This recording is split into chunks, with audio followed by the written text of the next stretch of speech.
Morning, Jeff. Morning, Andrew. Nice to Well, see you this morning. good to see you too. I just thought since we're all in the performing arts lately in our private conversations, I thought I'd start today's podcast conversation just with a memory I have of being at Marlborough at the music festival there. Um, One of the great living pianists who was one of the reasons that I was invited to come teach Feldenkrais at Marlborough, Richard Good. One day over lunch, as Richard got up to leave, we had been talking for a bit, and he looked at me and he said, before I did Feldenkrais, I didn't even know I needed a body to play the piano. And he smiled and he just walked on.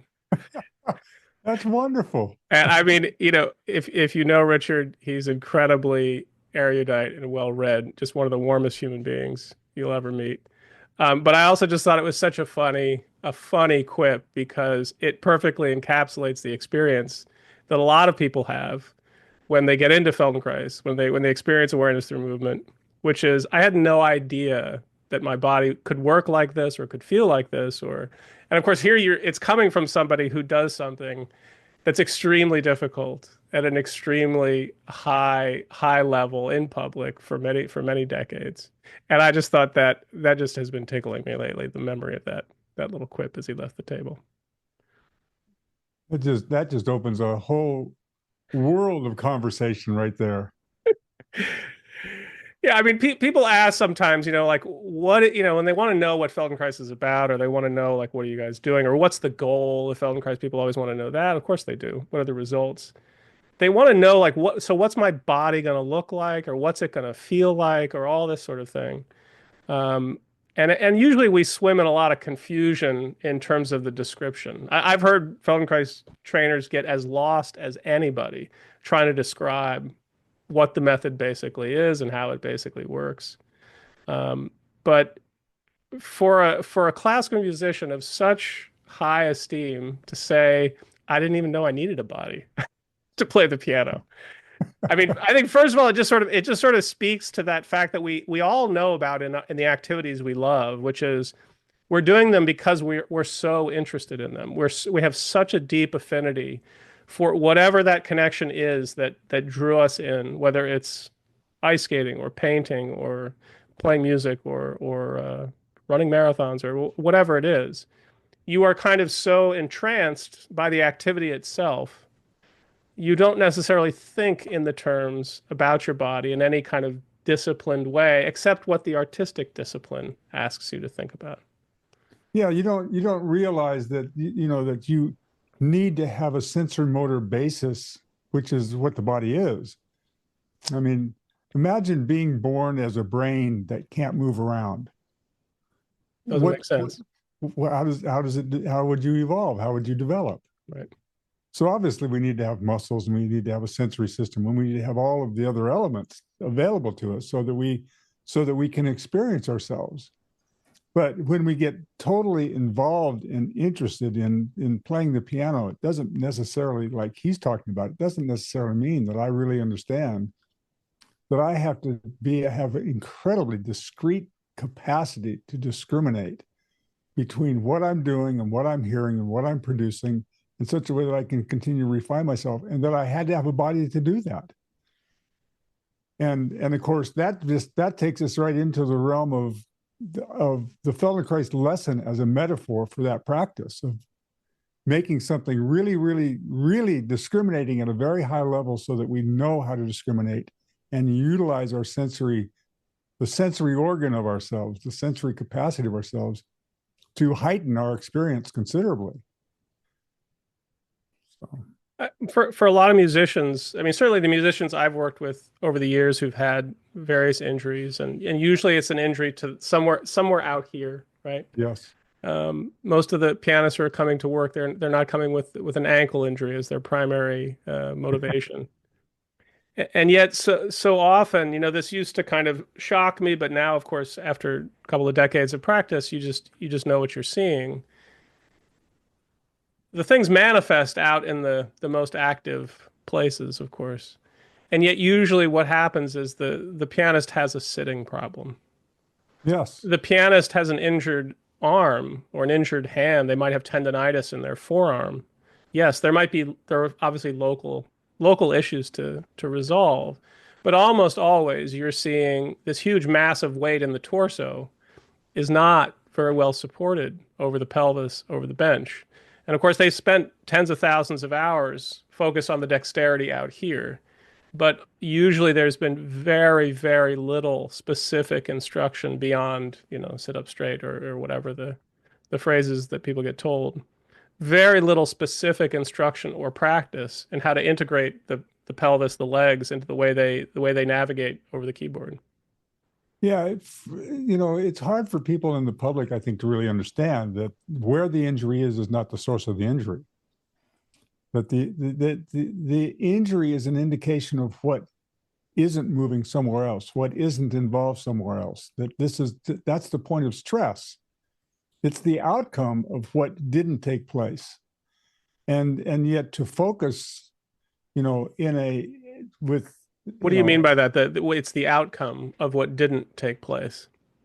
well, if your pianist sits in a particular way where their weight is held to the and their movement with the stool is inhibited, then it creates all kinds of external forces to the arms outward, just because of it.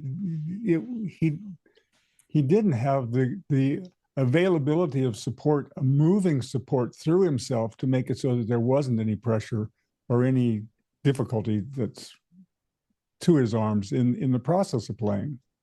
Yeah. And of course, if you don't support yourself well, then your arms are heavy as hell.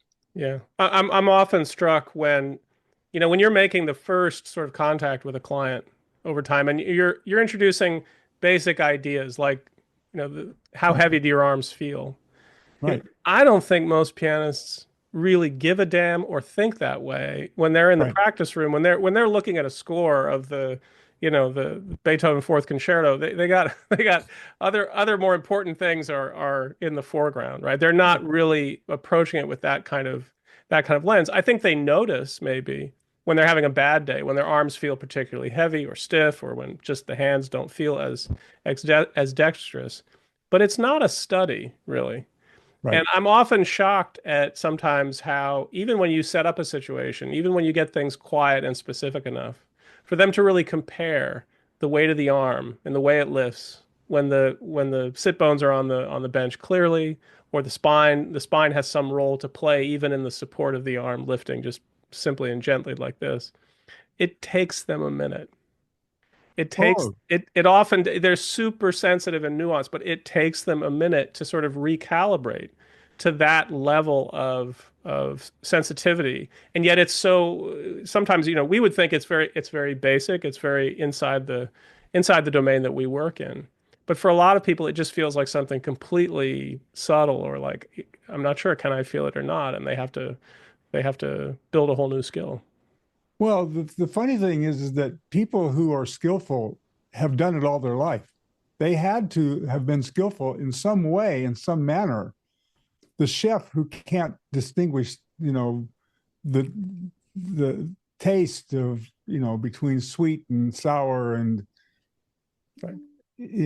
or the wine taster, the sommelier who, can't discern with his tongue what he's tasting in such a way that he's able to make this discrimination.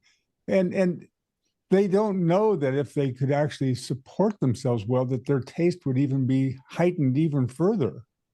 Now that's a stretch for people, but it's It, no it- it's a different. stretch to imagine a change in the foundation of your understanding is going to cash out up here further in the performance sphere. You mean like that? Exactly. Yeah. It's so interesting I have a long background in martial arts and athletics, and I have an interest in watching, performance. And you get to the place where you can simply see when a person is really, really profoundly connected with themselves.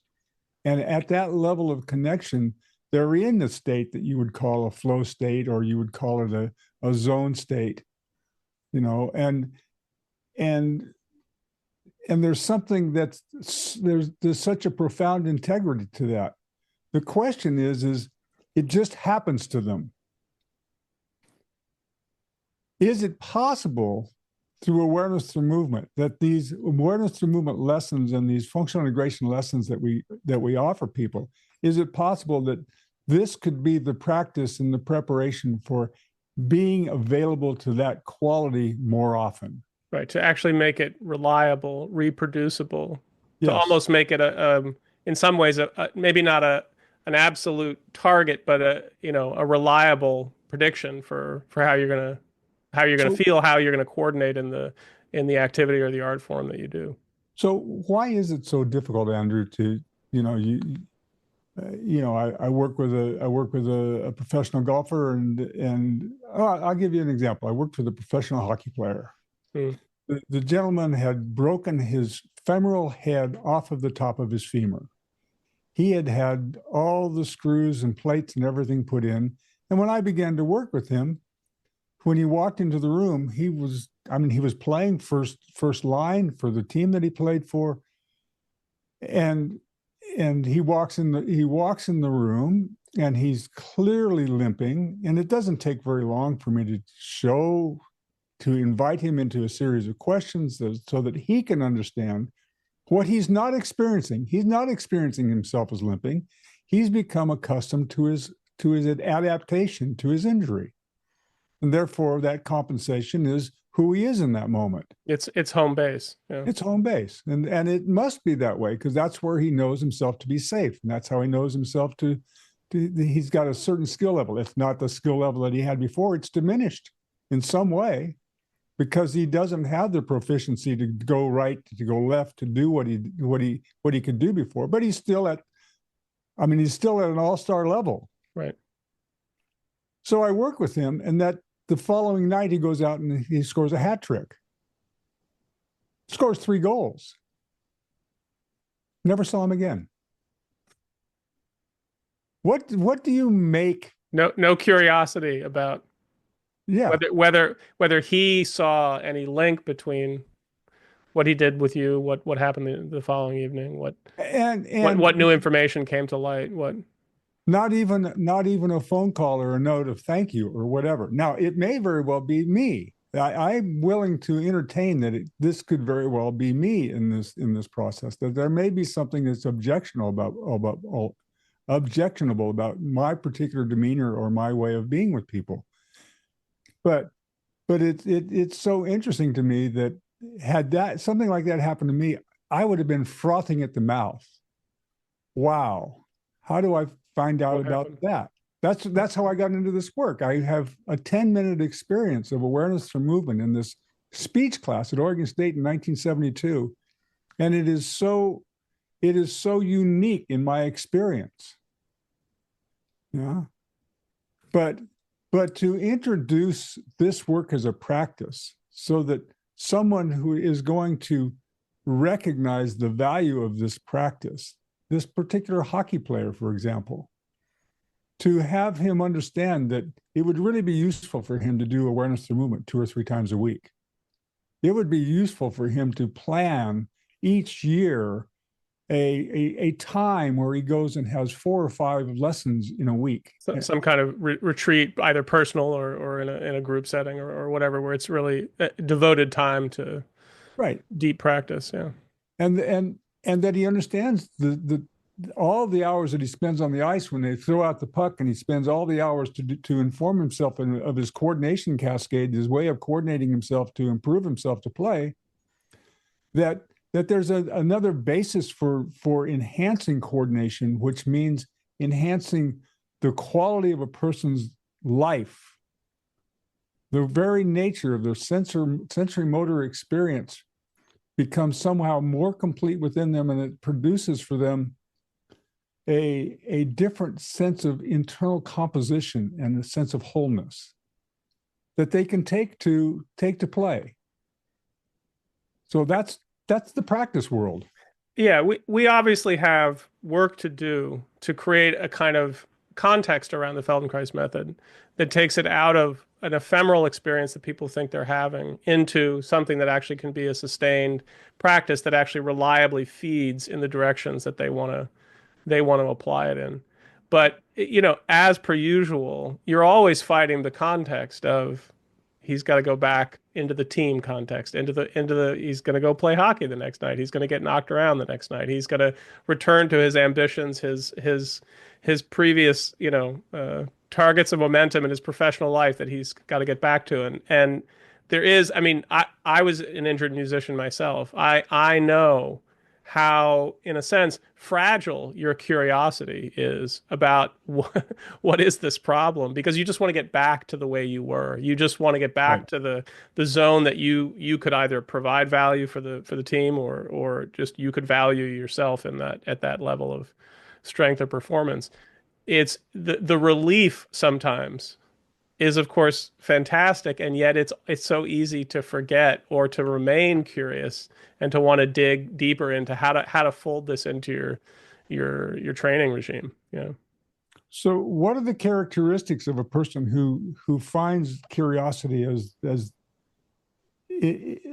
and something innate within them that they that they honor, that they cherish, that they move towards relative to? Because I mean, the people that really do attend our classes and stayed in our classes for a long period of time, there's something that they that that they can probably at this point in time, because they've been around us for so long, it's not ineffable. They can Right. talk probably pretty damn clearly about what is it. It's predictable, it's concrete, it's reliable, it's regular for them. That's right. Right. Yeah. And they've made it a value to, have on the calendar the times that we're offering class. Yeah. Yeah. But you're always, in terms of private clients and versus people that come for group awareness and movement classes, you're always going to be dealing with the rest of their life in that's a context too that the class is Right. going to fall into. Right. The class can feel revelatory, it can feel special, it can feel like a unifying experience, and yet they're still in their lives. And it's a real question of, like you put it, when does curiosity start to sort of tear a little bit at the fabric of what they've used so far. And that's, you can't obviously force somebody to that. All Right. you can do is be available and try to see it and catch the moments when they happen. I remember working with a professional athlete, a NHL player, who had come off an injury, and one of the sessions I went to his house. He had sent me recordings of him practicing on the ice. I'm not an NHL player. What I saw was the guy looked like a goddamn panther. I mean, it's just like the cuts, the moves around the corner. I mean, he's recovering from an injury. Yeah. He had He's a he terrible knee injury. That he, person you're talking about. he's I mean, again, I'm not the judge of the hockey performance, but it's impressive how athletic and dexterous and everything else he's being. When I come to the house, I'm in the kitchen waiting for him, saying hi to his wife. He's got a few colleagues, he's got a consultant there, etc. He walks down the stairs into the kitchen. All I can tell you is that walk down the stairs into the kitchen is not a comfortable person in the least sense. Right. And yet you have this dichotomy between the context of being on the ice, being suited and booted in the uniform, and trying to get back, Right. both the lure and of course the ambition to claw your way back from difficulty, from injury. And yet you have the most simple, safe conditions of just coming down the stairs in your own house, and how you can will yourself to performance in one context, and you sort of fall to the level of whatever your actual habits are for support in the other, right? It's such an interesting way in which your knowledge of how to do something, your knowledge of the skill of that sport can push and almost create a performance in spite of the way you can move in other situations. I mean, I've always found this in discussions of pianists, and people are always talking about pianists and posture and how pianists sit and play. And of course, you have examples, everything from a pianist like Artur Rubinstein, who has an extraordinarily just aristocratic posture. I mean, just beautiful, straight, long spine, shoulders. I mean, just everything textbook in the way you'd want to communicate it. Then you have Glenn Gould, also a genius, with a completely different kind of organization, hunched over occasionally, all this kind of thing. And it's so hard for like you're saying, for the public to see it's possible to do something extraordinarily well in spite of the way you're organized. It doesn't mean you should train that way, right? It doesn't mean your understanding has to be cemented like that, right? There is something else to understand in those cracks, right? And if we actually examine that hockey player you're talking about, we go to the ice with that guy, and we watch him practice. He's going to practice what he can do well. He's narrowed the field of what's possible based on how he's compensating for the injury. And if you're astute, you know how to ask questions about, okay, so what about this? And then you'll find that something about this is so vague that it's not a part of the repertoire, and the coordination breaks down significantly. And that's just by shifting slightly away from something that the person is very familiar with, trained, rehearsed heavily in performing. right. Well, they're gonna train well in the compensation and what the compensation will allow them, but it doesn't open the entire field of the 360-degree player that's available within them. It's there's a whole world of refinement that's after the injury. It's not just a question of what Moshe would call health, the resilience to coming back to close to where you were before, but to actually having the means within yourself to extend your resources, your ability, your internal capacity so that you can thrive. And that means to go much further than you could before, to bring something else out into expression or into activity that's not limited by the compensation. And most guys were playing within the compensation at an extremely high level. Mm-hmm. But to offer, an internal framework. There was a player that I worked with who if you asked him to skate around the puck drop circle, the circles that are off the side of the net, and he was very, very good at crossing his left foot over his right, so he could go around that circle to the left like a magician. You ask him to skate around the circle to the right, where he puts or counterclockwise, where he puts his right foot over his left. It was completely broken apart. He could do it, but there wasn't anything. It was certainly not his go-to movement. Mm-hmm. And as a player, that gives him basically half the ice that he can play, because that's the direction he can turn his head. That's the direction his eyes go. That's the direction he can make sharp movements around himself. And he's going to tend to go into that direction very, very well and skillfully, and then ham and egg it going to the other side just long enough to get back to the side that's good, right? Which is microseconds. This is a game that's played at 40 miles an hour, and the game that's played in microseconds.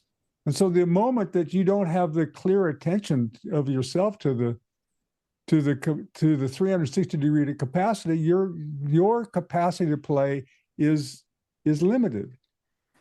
Now, again, this is a first-line player in a club, and no one's probably taken the time to just really look at. I mean, you and I have a capacity. It's almost like a video machine that we could slow down so we can watch someone, and then it's like we can watch the microsecond by microsecond involvement of how the person is engaging themselves with the floor, with the ice, with the skate, with their equipment, with the piano.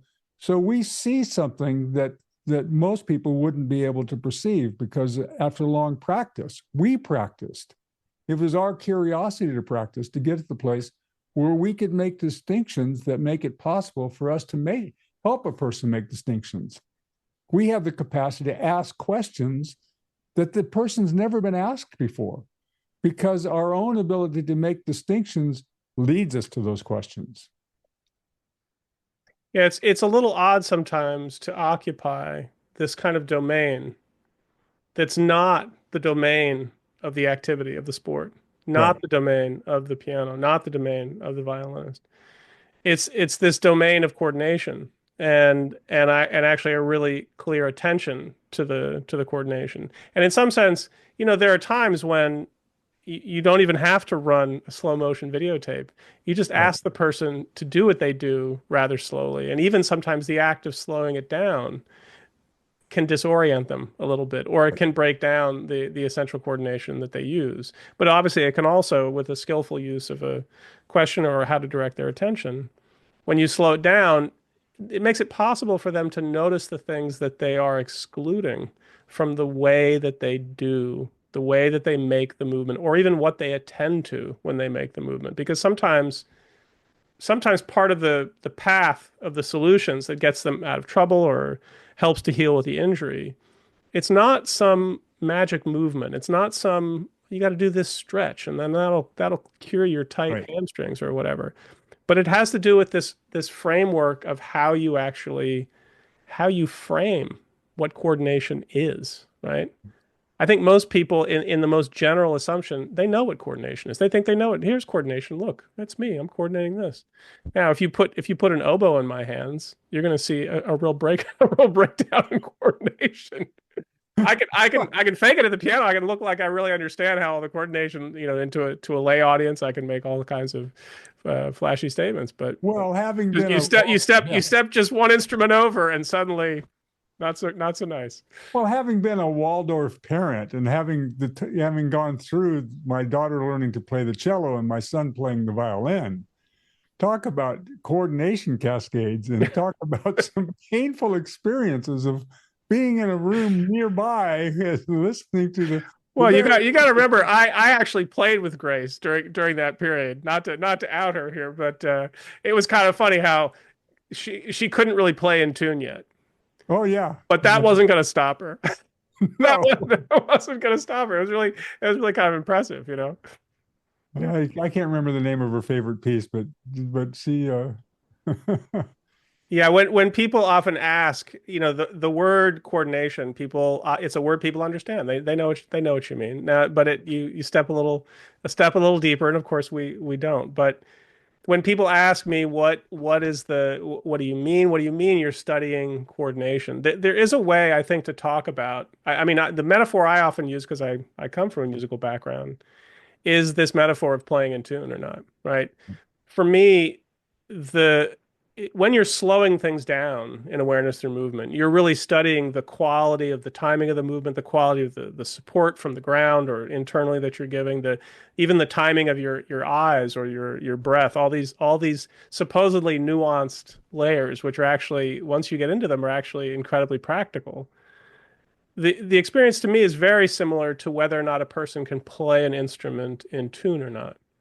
Um, because for us, a person may be playing the piano at a high level, and yet we may sit and say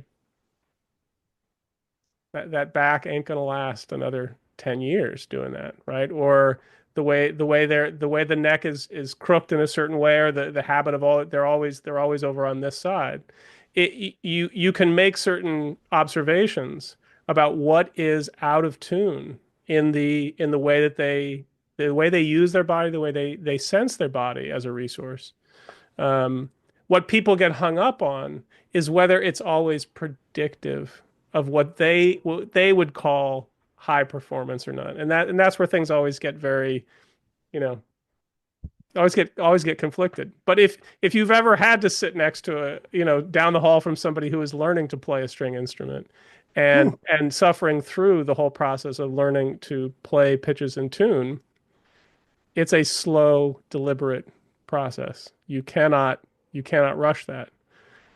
That's something that for most people I think is quite obvious. If somebody got up on stage and played a Beethoven violin sonata and the violin was just out of tune, even if you took a world-class violinist and you just had them play it basically the way it should, but you just turned the pegs the wrong way, there's nobody in that audience that wouldn't just start to crinkle their eyes together and think, what is going on? No matter how good it looked, no matter how confident the person uh, seemed as they were playing. And that is really something that's available in looking at function, looking at movement and coordination, that I think we're trying to say to people, this is worth understanding. And you don't have to be injured and you don't have to be a world class this or a world class that. It's something that is truly available and amenable to change if you only look at it with this particular software we're talking about. If there, I had a professional golfer who plays on the Champions Tour send me a video of him putting, and he says my putting stroke is short, and I have a sense that my grip pressure is too strong. So he's already discriminating. He's got already Something is standing out as problematic. right. Yeah. What he doesn't understand is that the moment that he sets himself to putt, he just simply falls into his hips just the slightest amount. And if you have the ability to observe, that moment of falling is also the moment that he increases the pressure Right. with the grip. He rigidifies himself and he squeezes on a little He bit. rigidifies himself and the ability for the actual movement of the putter to flow through the ball is, again, in a micro level interfered with. But at a professional level, it's a huge difference. It's going to out, as they say. Right. Now the question is again, it's a big question. I mean, it's why we have a practice. It's nice that these guys call us and send us videotapes and ask us to look at this and look at that. But again, as practitioners, the invitation to help people find those distinctions for themselves so that they can be autodidactic, they can self-correct. Right. So we're at the other, still at that level of practice, which invites people to. Part of our message has to be this autodidactic process of, now that you're learning how to make these distinctions, how will this ability to make distinctions serve you? Well, you have to point them into the next practice session Right.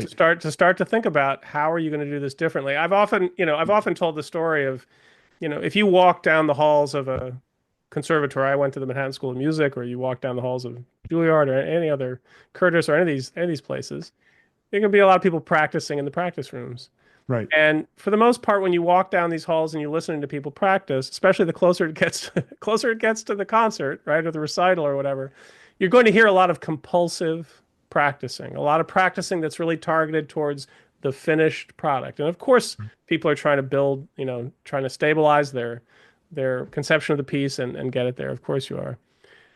It's an interesting phenomenon because it's chaotic and a lot of people playing at the same time. Sometimes it's quite nice. You hear somebody really doing something quite great and it's kind of nice to sit outside and listen. But the door that you don't stop at is the person who's working on this one layer inner voice. Doesn't sound interesting because it's not performative. It's not part of what's meant for consumption or display to the outside world. And yet that level of deep practice, that's how you build what becomes this more the currency that everybody says, oh my God, what an effortless performance, or whatever the audience might comment on. I mean, there are stories, throughout the classical music history. There's an etude by Chopin. He wrote a series of etudes for the piano. They're all quite difficult, but also incredibly beautiful musically. They're not just exercises a la Czerny or Hannon or something like this. Anyway, one of the exercises is you're playing everything in the right hand is played in thirds, which means two notes at a time, and you're playing up and down scales, and it's all in thirds. It's not individual fingers, it's always in pairs of notes. It requires a lot of practice. It requires a high level of discrimination. And there's a story about someone going to visit Rachmaninoff at his house. Rachmaninoff was one of the great composers, but he was also one of the great pianists of the 20th century. And the story was that the person arrived at Rachmaninoff's house and heard the piano inside going blink, blink, blink. These, single single expressions of two notes, long pause, and then another. Couldn't figure out what it was, and he was practicing that etude. Now, one way of describing it is, he was practicing very slowly. Well, yes, yes, he was. You try practicing that etude slowly, we'll see how far you get. The question I always come to is, so what's he doing in between those notes? What's he attending to? What's the quality of either softness or preparation in the hand or the balance of his spine over his, what were those qualities that were being integrated into this very foundational practice session that he was doing with the piece? Yeah, I mean, we could go on and on. There's a great story about Ben Hogan. The golfer. Yeah, the golfer who came to the game of golf and had this ferocious, what you call a hook. The ball travels from right to left, and he couldn't control it. I mean, it was called a snap hook. It happened fast. And so the story, now you can go to driving ranges and you can see people buying baskets of 180 balls, 2 baskets of these things, and just beating through them. And Hogan would have 50 balls, and that would be a day's practice for him. And he would hit a ball, and then he would stop and he'd sit and smoke a cigarette. What in the hell was he doing between balls? And it would take him 8 hours to hit 50 balls. Interesting. Because he would hit the ball and then he would take a moment and he would be reflecting on what he would be reflecting on what he experienced, and he was watching. He understood the physics of the flight of a golf ball. He didn't have to be a physicist. He just understood that golf club imparted a particular impact on a ball that made it go there, and he was the musician. It was his coordination and musicality that produced the swing that moved the club to hit the ball and where it went. So that meant that it was clear that if there was going to be any change, it wasn't going to be the ball, it wasn't going to be the club. It was going to be in his intention. Yeah. He had to change himself. He had to change the way that he coordinated himself. And of course, he became one of the most known players of all time. And at one point in time, he was in a horrific car crash. His car got hit by a bus. He was basically broken, and he brought himself back from being broken in the way that he was broken to the point that he won several other major championships after that. But he knew how to make these distinctions and how to refine himself. And that's a real testament. Real testament. Yeah, I always, it's easy to be impressed by anyone with skill greater than you have. Right. It's to dig a little deeper into what is happening in the behind the closed door of the practice room, where the person is really in their private moment or their private struggle with what they're doing. Right. I have watched over the years at Marlboro, but certainly before that, in Manhattan School of Music, and one of my friends, roommates, was a Juilliard student. Whenever I would see him walk across campus, he was always muttering to himself, muttering and kind of conducting quietly. He was always studying away from the piano. He was always working with the image of the piece that he was working with, away from the piano, never needing to tie himself just to the hours at the instrument in the practice room. And that's always to me been a very I think a very powerful thing that some people do get deliberately taught to do. But I think most people, they learn what they learn in the lesson. Right. They practice what they practice in the practice session, and it doesn't necessarily percolate beyond that. And it's not just a place or location thing, but it's obviously a attitudinal. Right. And it's I think a certain intimacy that people have or don't have with themselves and their image of their actions or their coordination. Wow, man, we could go on. We will. We will. But what a what a nice conversation about something that's so near and dear to us and to anyone who really wants to come to appreciate the potential that's within themselves, how to deal with their own impatience and to deal with the paradigm that they've been given, which is to to practice for outcome, to excel, to Hmm. for recognition, for attention, for something that's other than just for the pleasure and the deep satisfying experience in and of itself of being in practice. Yeah, I remember talking with you in the past about just what is it that makes some of Dr. Feldenkrais's ideas both so valuable and yet so unfamiliar to people, or that it takes some experience, some familiarity. And I think a lot of people are so familiar with the idea of a target. Hit Right. this target, do this activity, get this result, get this benefit, a very prescriptive mind of thinking. And I think what made Feldenkrais both effective, but also creative and also gave a very different cast to the kind of learning and intention and attention you could acquire is this notion of an emergent target. I Yes. think in a lot of the lessons he really does have, in terms of the coordination or the pattern of the movement that's used, he understands what it looks like or how a person might move to do it well. And yet the structure of the lessons are set up to deny you this, okay, do it like this. In a typical exercise class, a teacher is demonstrating the movement in front of you. Right. Okay, get ready to watch somebody and copy what they do. Hopefully that's entertaining to you or useful or but in these lessons, you're really working with your own sense of emergence, your own emergent target that comes. And I think in a way, he was wily enough to deny people in the classes some sort of presentation of here's what you should do and here's how to get it. But he was willing to pace them through the steps, a learning process, so that the function would emerge in a way that truly felt like their own doing and not just a willing to copy or to make it happen or perform it.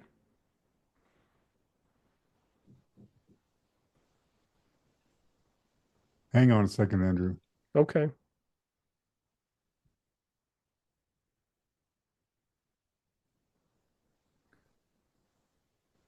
We'll have to let that one hang there. Well, the thing that I reflect on is, of course, is that some of these lessons you don't find the benefit for weeks, for months. The level of question that's somehow something planted so deeply into a garden that needs to germinate and to mature before it even begins to put its head above the ground. And then you find, oh, there's a new capability that I have that I didn't have, and I don't know how I got it. But it's been fed into a part of a system that is seeking the refinement, and it has to put so much together so that the next level, the next approximation of function is going to appear. And that's where it gets really exciting. But you don't get to have that immediate, like, you know, I do sometimes. Sometimes I feel like yeah, that of definitely is course. possible. I don't want to deny that, but I know you're speaking to something kind of deeper, Yeah, almost developmental for a person. And I don't mean developmental as an infant. I mean you can continue developing and growing wiser and as an adult. well, it's something. It's something that you've been festering on for a long time, and you don't know the answer to, and and maybe you've posed yourself with a problem to solve. That you're just gathering the information you need so that you can finally, in the deep background of yourself, in the pre-verbal place, put it together, and the lessons somehow, in a most intriguing way, help put this problem solving capacity together within Yeah, us. the things can be reordered without the chattering of your your Right, discursive thought or your anxious self or whatever you want to call it. right, That there are capacities that are pulled out of you Right. in awareness through movement that are not based on what you've always done. It's the way it's not linear, it's non-linear, and the outcomes are so open-ended. And this is, of course, is disturbing for many that we're actually in the practice of open-ended experience rather than outcome-based experience. So Right. All right. all Well, right. till next time. All right. Well, this is intriguing for me and it's a pleasure. So I'm looking forward to I always like just having these kinds of moments of just bouncing with each other. We'll do another one at midnight, and we'll see what happens then. All right. All right, Jeff. Thanks. My midnight, you're 3 o'clock in the morning. Yeah, I know. I know. I made the calculation. Don't worry. All right. All right. Take it easy. Bye.